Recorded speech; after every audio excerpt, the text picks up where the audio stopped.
Hi there, my fabulous chemistry students. Video 9, reactivity of metals. Woohoo! Last video of the unit. Sorry the last one was long. This one will be much shorter, but we do have a new table J to deal with in our reference tables. So, one specific property about acids is that they react with metal to produce hydrogen gas.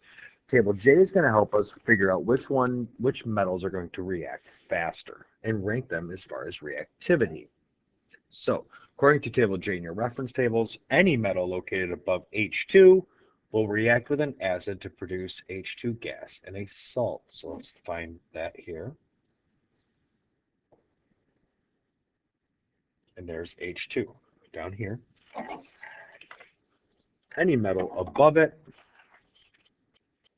will react with an acid to produce H2 gas. Okay.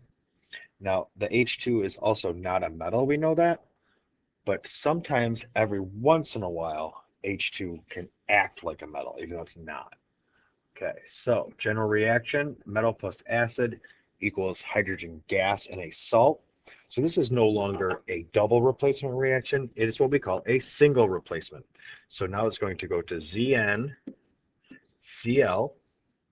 with hydrogen gas, H2. Remember, hydrogen is diatomic. I know my Cl is a -2 charge. I have to just check my Zn real quick. My handy dandy reference table.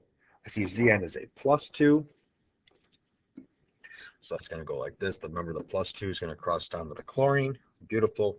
The -1 goes down to the Zn, and then we're good. So this is balanced, and there's my single replacement reaction.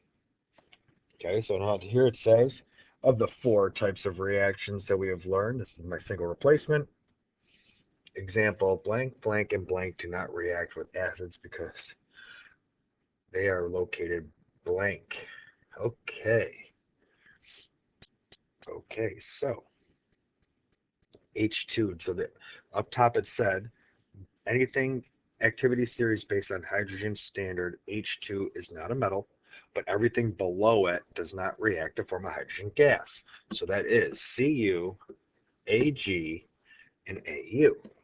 Do not react with acids because they are located below H2 on table J.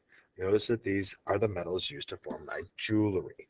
Silver, gold, and copper, but mostly silver and gold. Okay, group 1 metals. All group 1 metals react vigorously with cold water. Okay. Group 2 metals has no reaction with cold water or steam, even at red heat. Magnesium only has a slight reaction with cold water, and it's going to make MgO with H2 gas. Calcium, strontium, and barium will react with cold water, increasing vigor to produce metal hydroxide and hydrogen gas. So either of these is going to form, and the X means could be calcium, could be strontium, or barium. So X is my variable. I'm going to get X with an O to produce 2 H2s. And I have 2 O's, so I'm going to need 2 X's. Okay? Summary of the trend for group 2 metals. As I go down, become more reactive as I go down the group, specifically with water, not acid. So before we wrap this up, because we're done, there is a practice page on 11 to deal with reactivity. I want to go back to this chart because we didn't really talk about how else we use it. So let's just dig just a little bit deeper into this chart of the activity series. So something like this. If I were to say which one would react faster or more spontaneous than zinc, and I'm given